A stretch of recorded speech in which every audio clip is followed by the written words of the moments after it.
Hi friends, இன்றைக்கி நம்ம chicken and கேப்சிகமை வச்சு ஒரு டெலிஷியஸ் அண்ட் டிஃப்ரெண்ட்டான ரெசிபியோடு தான் இன்றைக்கி சந்திக்கிறோம். ரொம்ப நாள் ஆயிடுச்சு வீடியோ போட்டு. எல்லாருமே நம்மளோட சப்ஸ்கிரைபர்ஸ் எல்லாருமே டிஎம் பண்ணிக்கிட்டே இருந்தீங்க, ஏன் உங்களோட வீடியோஸ் வரதில்லை அப்படின்னு சொல்லிட்டு. கொஞ்சம் ஹெல்த் இஷ்யூனால வீடியோ போட முடியல, சாரி. இனிமேல் கண்டினியூ ஆகும், நீங்களும் கண்டினியூ பண்ணிக்கோங்க. வாங்க நம்மளோட ரெசிபி செய்ய ஆரம்பிக்கலாம். அதுக்கு நான் இங்கே 1 kg அளவுக்கு சிக்கன் எடுத்திருக்கேன். சிக்கனை நல்லா க்ளீன் பண்ணி வாஷ் பண்ணி எடுத்து வச்சுருக்கேன். இப்போ நம்ம எடுத்து வச்சுருக்க சிக்கனில் மேரினேட் பண்ணுறதுக்கு மட்டும் தேவையான அளவு ஜிஞ்சர் கார்லிக் பேஸ்ட்டு சேர்த்திருக்கேன். இப்போ இதில் 1 டேபிள் ஸ்பூன் அளவுக்கு சோயா சாஸ் சேர்த்திக்கலாம். 1 டீஸ்பூன் அளவுக்கு வினிகர் சேர்த்திக்கலாம். வினிகர் உங்கள்கிட்ட இல்லைன்னா தயிர் கூட நீங்கள் ஆட் பண்ணிக்கலாம். இப்போ இதுக்கு தேவையான அளவு உப்பு சேர்த்திக்கலாம்.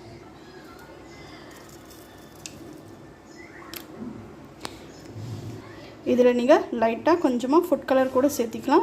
இது வெறும் ஆப்ஷனல் தான், உங்களுக்கு தேவையாக இருந்தால் சேர்த்திக்கலாம், இல்லைனா ஸ்கிப் பண்ணிக்கலாம். நானும் இன்றைக்கி சேர்க்கலை. இப்போ மேரினேட் பண்ணியாச்சு. இப்போ இதை 1/2 அன் ஹவருக்கு ரெஸ்ட் கொடுத்துடலாம். நெக்ஸ்ட்டு நல்லா மீடியம் சைஸில் ஒரு 3 வெங்காயம் எடுத்து நல்லா பொடியாக நறுக்கி எடுத்து வச்சுருக்கேன்.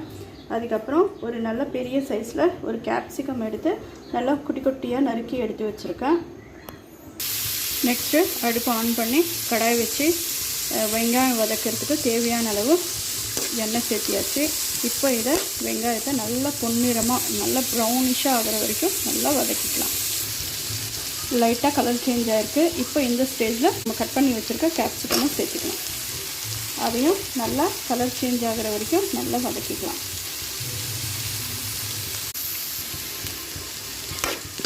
டென் மினிட்ஸ் ஆகிடுச்சு, நல்லா வதங்கிட்டுருக்கு. இன்னும் நல்லா வதங்கணும். இது நல்லா ப்ரௌன் கலரில் நல்லா கலர் சேஞ்ச் ஆகிற வரைக்கும் நல்லா வதக்கிக்கலாம். 15 மினிட்ஸ் ஆகிருக்கு. நம்மளோட வெங்காயமும் கேப்சிகமும் இந்த மாதிரி நல்லா வதங்கிறதுக்கு. இப்போது இது நல்லா வதங்கியாச்சு. இப்போது இதை அடுப்பு ஆஃப் பண்ணிவிட்டு ஒரு 10 மினிட்ஸுக்கு நல்லா கூலாக விட்டுடலாம். இது நல்லா கூலாகிற வரைக்கும் நம்மளோட சிக்கன் கிரேவி செய்கிறதுக்கு தேவையான மசாலா பேஸ்ட்டு ரெடி பண்ணிக்கலாம். இப்போ நம்மளோட மசாலா பேஸ்ட் செய்கிறதுக்கு கர்டு எடுத்துருக்கேன். நல்லா ஃப்ரெஷ்ஷான கர்டாக எடுத்துக்கோங்க, அப்போ தான் டேஸ்ட் நல்லாயிருக்கும். இப்போ இதில் தேவையான அளவு மஞ்சள் தூள், தேவையான அளவு மிளகாய் தூள், உங்களுக்கு காரத்துக்கு தகுந்த மாதிரி உங்களுக்கு எவ்வளோ தேவையோ அவ்வளோ சேர்த்துக்கலாம்.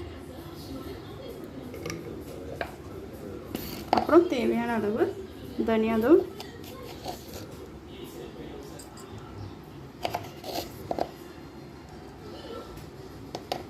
கொஞ்சமாக சீரகத்தூள்,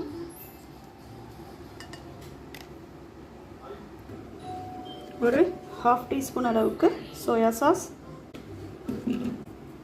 இந்த பேஸ்ட்டு செய்கிறதுக்கு தேவையான அளவு உப்பு எல்லாம் சேர்த்தியாச்சு. இப்போ இதை ஒரு பேஸ்ட் மாதிரி நல்லா கலந்து விட்டுக்கலாம்.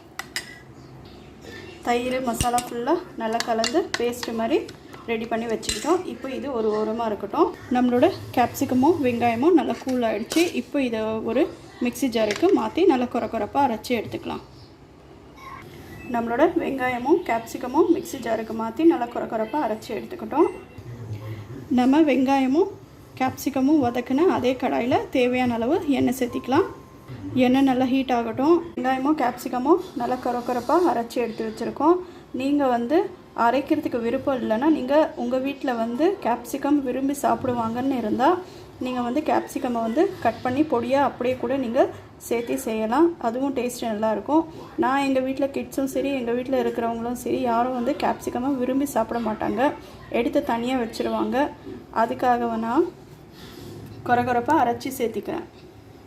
எண்ணெய் நல்லா ஹீட் ஆகிடுச்சு. இப்போ நம்ம அரைச்சி வச்சுருக்கிற வெங்காயமும் கேப்சிகமும் இதில் சேர்த்திக்கலாம்.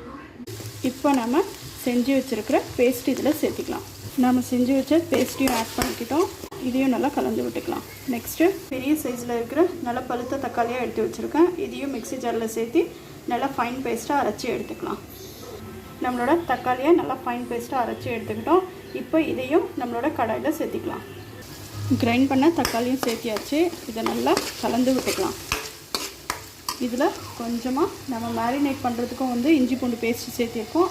அதனால் கொஞ்சமாக ஒரு 1/4 டீஸ்பூன் அளவுக்கு இஞ்சி பூண்டு பேஸ்ட்டு சேர்த்திக்கலாம்.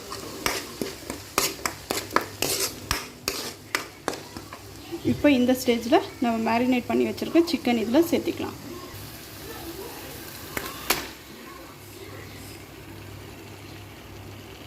சிக்கன் சேர்த்தியாச்சு. இப்போ இதை நல்லா கலந்து விட்டுக்கலாம். நம்மளோட கேப்சிகம் சிக்கன் கிரேவி வேகிறதுக்கு தேவையான அளவு தண்ணி சேர்த்திக்கிட்டோம். இப்போ இதை வந்து ஒரு 10 to 15 மினிட்ஸ் வரைக்கும் நம்மளோட சிக்கன் வந்து நல்லா சாஃப்டாக வேகிற வரைக்கும் இதை லோ ஃப்ளேமில் வச்சு மூடி வச்சிடலாம். மூடி வச்சு நம்மளோட சிக்கன் வெந்ததுக்கப்புறம் ஓப்பன் பண்ணி பார்க்கலாம் எப்படி இருக்குது அப்படின்னு சொல்லிட்டு. பாருங்கள், நம்மளோட கேப்சிகம் சிக்கன் கிரேவி எவ்வளோ சூப்பராக ரெடியாக இருக்குது அப்படின்னு சொல்லிட்டு வீடே அப்படியே கம ஸ்மெல் இருக்குது. பாருங்கள், எண்ணெய் எவ்வளோ சூப்பராக பிரிஞ்சு வந்திருக்கு அப்படின்னு சொல்லிட்டு. நீங்களும் இதை வீட்டில் கண்டிப்பாக ட்ரை பண்ணி பாருங்கள். கேப்சிகம் பிடிக்காதுன்னு சொல்கிறவங்க கூட இந்த டிஷ்ஷை உங்களுக்கு அடிக்கடி செஞ்சு கொடுங்க அப்படின்னு சொல்லி வீட்டில் கேட்பாங்க. கண்டிப்பாக இந்த டிஷ்ஷை ட்ரை பண்ணி பாருங்கள். ட்ரை பண்ணி பார்த்துட்டு டேஸ்ட் எப்படி இருந்தது அப்படின்னு சொல்லிட்டு மறக்காமல் கமெண்ட் பண்ணுங்கள். இதே மாதிரியே ஹெல்த்தி அண்ட் டிஃப்ரெண்ட் அண்ட் டெலிஷியஸான டிஷ்ஷஸ் உங்களுக்கும் தேவைன்னா நம்மளோட சேனலை சப்ஸ்கிரைப் பண்ணுங்கள். உங்களோட ஃப்ரெண்ட்ஸ் அண்ட் ஃபேமிலிக்கு ஷேர் பண்ணுங்கள். தேங்க்யூ.